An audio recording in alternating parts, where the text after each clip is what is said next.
another Hidden Inca Tours video. One great way to see sites in ancient Peru and Bolivia and elsewhere is via a quadcopter, such as the one that I have, because it allows you to see things from above, sometimes some very important aspects which you won't be able to see from the ground, a ladder, or any other method. And that helps us to figure out the actual exact shape of some of these very strange objects. Now you can see the Inca terraces in the background, but what we just flew over was a megalithic structure, the most ancient part of the site. This site is called Chinchero, and that was also in the previous video clip. And you can see the mastery of the work of the Inca. The Inca were not the megalithic builders, they came much later. The Inca arrived in the Cusco area about 1000 AD, and they built with fieldstone and mortar. Here we have a phenomenal example of what the Inca were capable of doing. This is called Moray or Maray, in between Cusco and the Sacred Valley of Peru. Some people believe that it's an experimental station or was an experimental station for agriculture. Others believe that it was a massive coliseum. It could in fact have been both. Seasonally it could have been used to experiment with agriculture, and then when that was not in use, then its function was that of a massive amphitheater.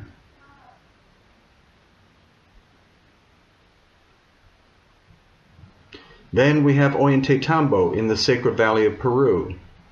Again, here you can see the incredible work that the Inca were able to do with fieldstone and clay mortar, building these massive terracing systems called andenes.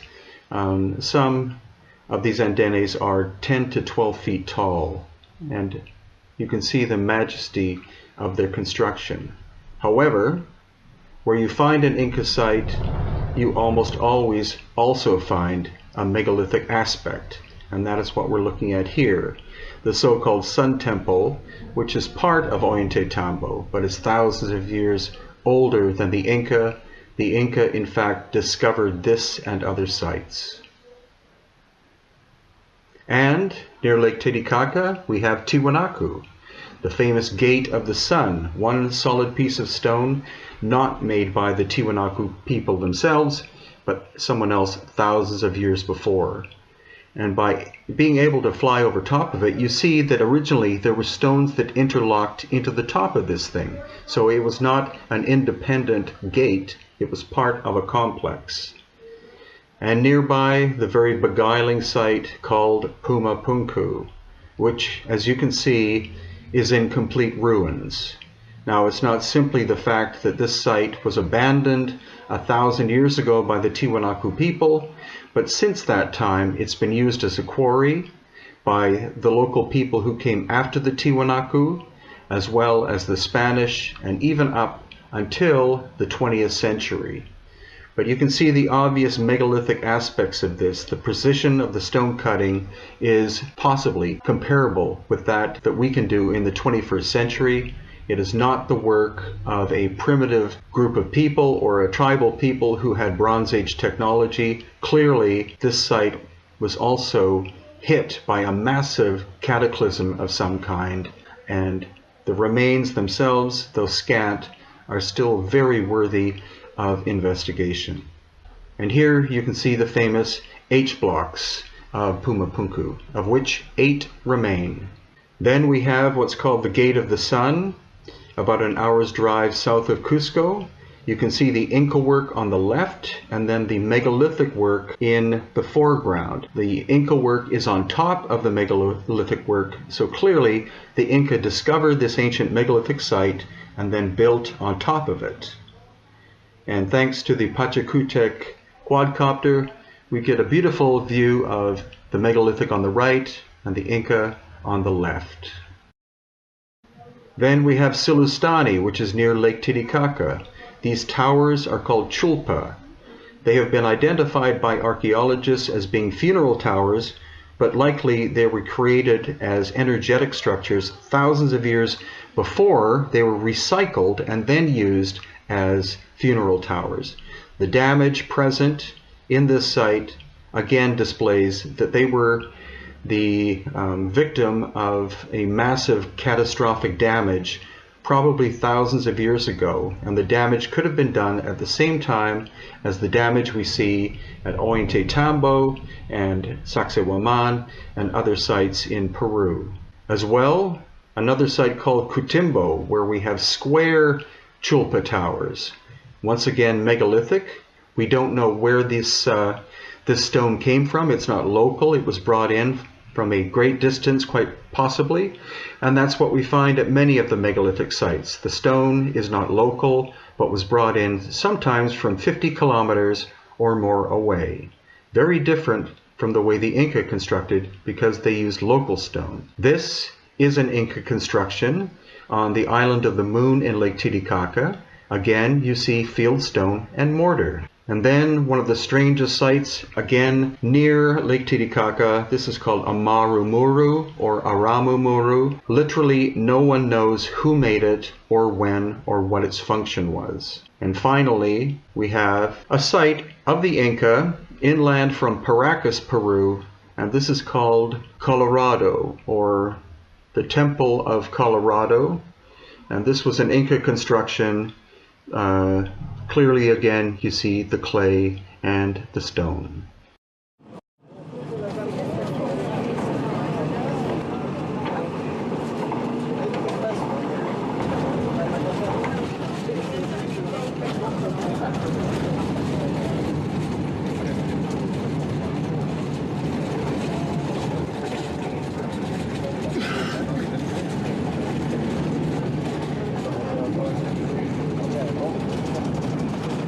Machu Picchu once again. This is my 30-something trip here.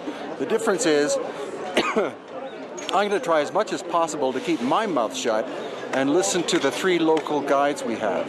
We have 3 indigenous people with us. One of them is an official archaeology Western school tour guide, but the other 2 are indigenous wisdom keepers, and they will have insights about this place, Machu Picchu, that I and you have never heard of.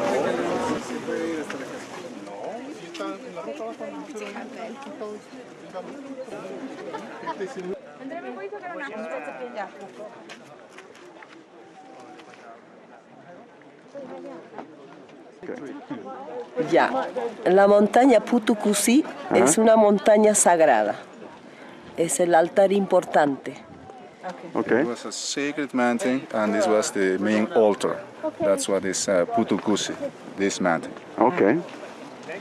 En cual, por gratitud, los abuelos incas construyeron las 2 montañas que están aquí, ¿no? En conmemoria al abuelo Putucusi, ¿en cuál está?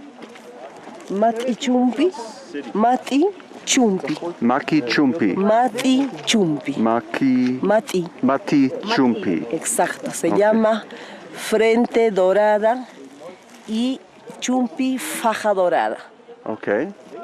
Well, the translation of this place is Mati Chumpi, which means the golden belt, you know, basically because this in gratitude, because this mountain, the other ones built this mountain. This one and the little one and the highest one there, which would be the place where the young ones chew it, the coca leaf.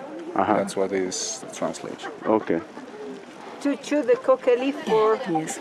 Y el Huayna Picchu se llama Huaynan Picchan Intuta, que significa el hombre joven iniciado con la hoja de coca, masticando o saboreando, es la palabra. Pichar es eso, lo que nosotros tenemos, o jalpar. Okay. Okay, just to clarify, pichar is a Quechua word which describes the act when the local ones chew the coca leaf, and that's precisely what means this mountain. Huayna Picha, because pichar means chew it, but chew it just the coca leaf. That's roughly the translation. So the thing is, great. It depends on who you talk to and what their interpretation is. Because as we've heard, the mountain in behind now, Huayna Piccha means young chewing of coca leaves. whereas most translations are Huayna Picchu, or Picchu, which means the young mountain. The one name you do not want to call this place is Machu Picchu. It's Machu Picchu. Machu means ancient, Picchu means mountain. Machu Picchu means old penis. I have one question, and that's that almost everyone believes that one high Inca called Pachacutec was responsible for building this city. My question is, what evidence is there that it is from his time and not another time? Well, the anthropologists and the engineers concluded that the engineers and anthropologists estimate that this place was built at the late 1300s or early 1400s. I mean, it cannot be accurate. So, and that's precisely the period where Pachacutec ruled the empire. So, which, if this assumption is the right one, I mean, the engineers and archaeologists, this place should be built by Pachacutec. Okay. That's why. It's just also, I've noticed that almost any place that is not fully understood and is sophisticated is given the designation built by Pachacutec, as if they simply use that term because they can't honestly explain through tangible results that that's the case. Well, that's correct. Well, just have a look at this place, how it's built. It follows this philosophy. So the real problem I have with the idea that the Inca built this entire city is this is clearly a Bronze Age culture doing this work. But that isn't. This is white granite containing a lot of quartz crystal. Quartz is 7 out of 10 on what is called the Mohs scale of hardness. Bronze tools can't even touch this material. This, they could simply whack with hard stones and shape them and fill in with this clay, but there's no way they could have done this. So again, my belief is that we're looking at the core of Machu Picchu as being an ancient megalithic city built by a culture that had to have had sophisticated technology.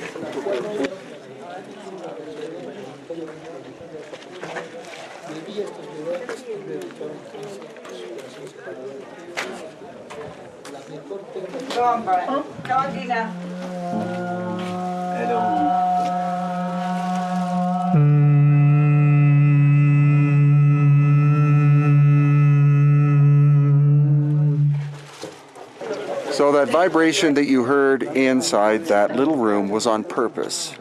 And that is the theory behind why the super tight construction was done. It wasn't done because this is a temple. It was done by an older culture because they wanted every stone in perfect contact with each other, because that room was supposed to vibrate with that tone, and that tone is the tone of Mother Earth, not the octave, a lower octave.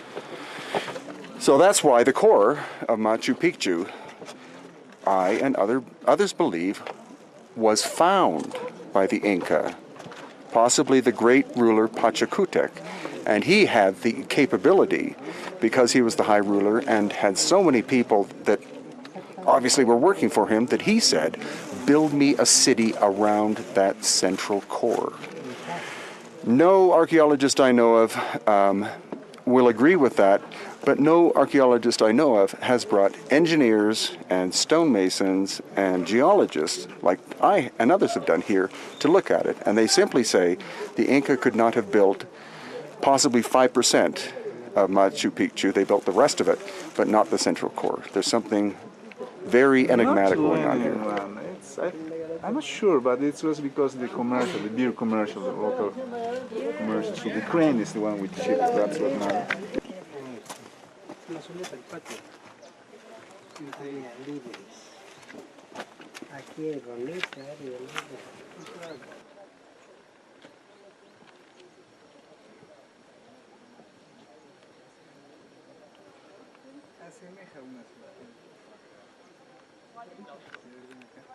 So what you can see is the majority of Machu Picchu is constructed of relatively small stones glued together with clay mortar. So why would there be other ones which are megalithic and so tight-fitting you can't fit a human hair in between. Again, the conventional explanation by archaeologists is because those buildings with the megalithic blocks and the tight-fitting stone were so special because they were for religious purposes and the rest were simply houses, so they didn't matter. But I find that a really lame way of trying to explain what to me is more likely a situation whereby some ancient culture that had sophisticated technology, perhaps even beyond what we have, created the core of this place.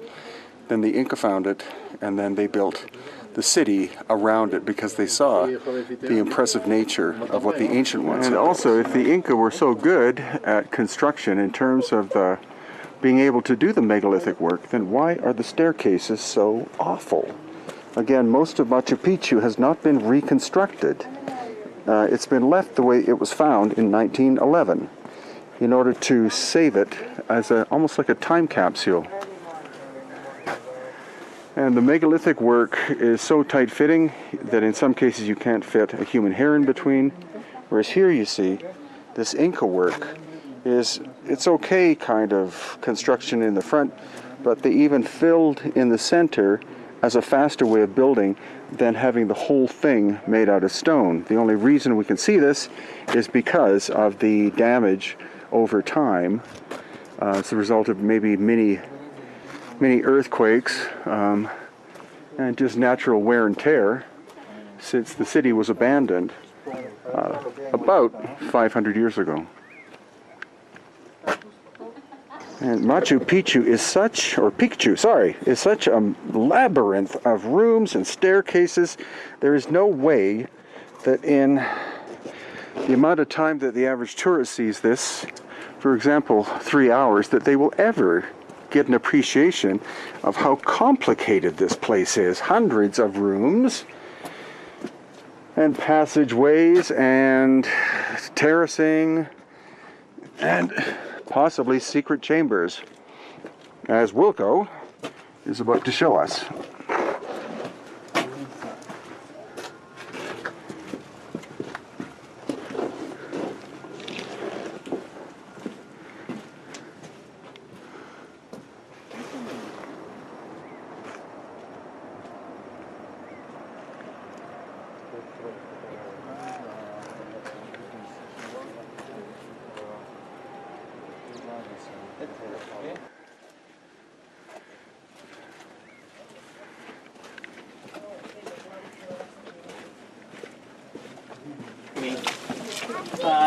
You see over there are more fountains, or the main fountain. And according to these colors, they came here.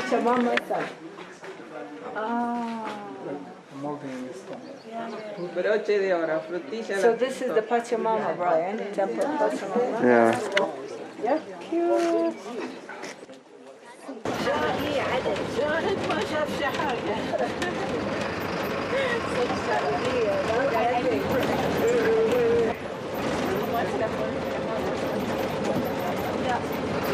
So there's far more to Machu Picchu, or Machu Picchu, simply that the Inca built a city on the edge of the jungle that was lost for 500 years. The question is, who built the ancient core? Could it have been, as oral tradition states, people called the Pirwas or the Viracochans thousands of years prior to the Inca? That is what we're still trying to find out. So I suggest you definitely come and visit this astonishing enigma yourself. And of course, my books and videos are there to assist you in this process. From the Pueblo of Machu Picchu, this is Brien Foerster of HiddenIncaTours.com.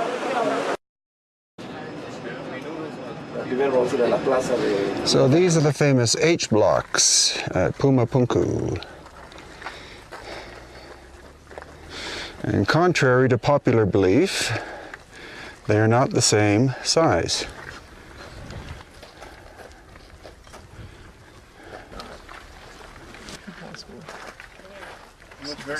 Also notice the sharp corners.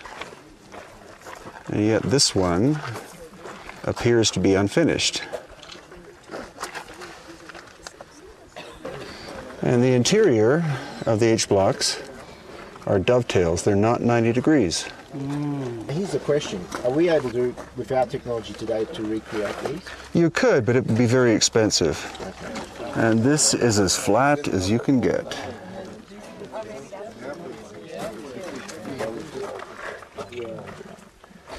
This one's not finished. Yeah. A, because it's rough, and B, because the two symbols have not been put in.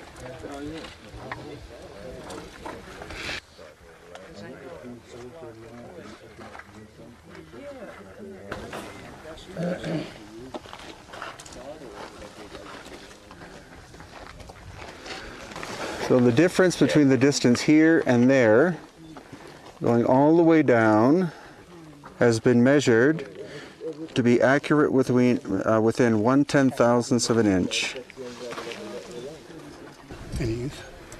Look at that. Wow. Can I get a photo of that?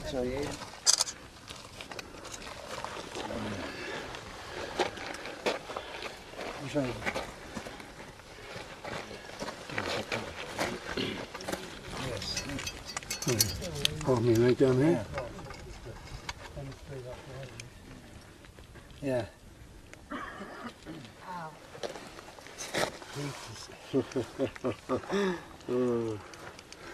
Kind of hard, I'm not pretty good. And this shows the fact that a lot of the stone was buried by a wall of mud, and much of it is still underground.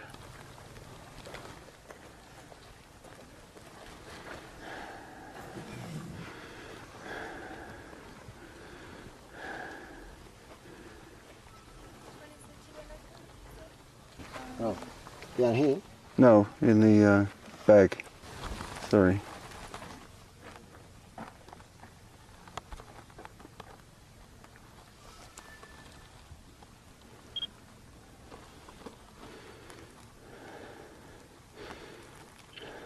This one's different. That is Lake Titicaca in the distance. And this is an artificial construction. Are these the green stones you're talking about? Yeah. So if the lake level was 100 feet higher, which it was 10,000 years ago, then it would at least be lapping at the shore, or the shoreline would be right here. And that's where the main staircase is. This one is clearly not in its original position.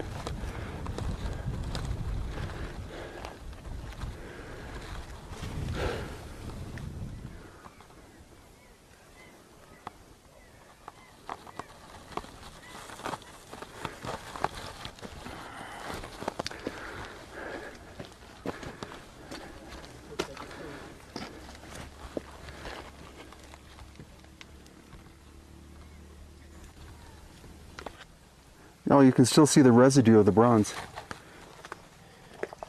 The green. Oh, okay. Yeah, yeah.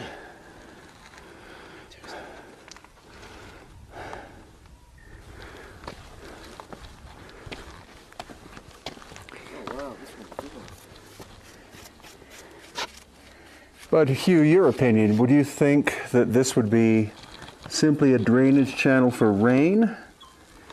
It looks like something else, really, doesn't it? I mean, Yeah. because you got, why would they put metal clamps between each of the rocks? Yeah. It just seems like some energetic purpose here. It's beyond just sort of practical reasons. I think there's multiple kind of reasons here. Then, if it was coming from the lake, they'd have to pump it up and then put it through. I mean, so it could be for metal ore, sort of cleaning. It could be to do with electric charge. Which is what John Burke suggests in his book Seed of Knowledge, Stand of Plenty, that they would continually move water around within the pyramid to create electric charge, and that would have an energetic effect, but also a practical effect, where it could actually help with the metal ore processing. So there's lots of ideas. I'm just gutted they've covered this up because I'd love to see some of the original metal. So why would you make a mortar-free wall like this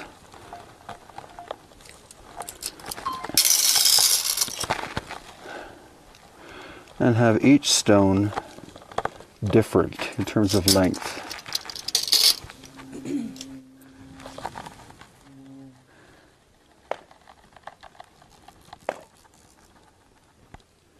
Of a acoustical chamber. All right.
Kapana, the semi-subterranean temple, which is the darker section there, and Punku are aligned at 4 degrees off the equinox. So which means that these three, if the logic would be correct, those temples were aligned to a time when the Earth was facing the equinox 4 degrees to where it is today. And it raises some huge questions, because if Poznański was correct, and I believe he was, that all the stones in this that make up this quadrangle were correct, and the sun gate, when it was placed here, it's here today, but originally it was here on a lava mound. It's from there that you can get a complete bearing of the stones at the head, and it gives you a background, it gives you a perfect alignment on the horizon to 15,000 BC. So, ergo, if these temples are now aligned at the equinox as it is today, at 15,000 BC, that mound, that temple, the subterranean temple and the Punku must come before that.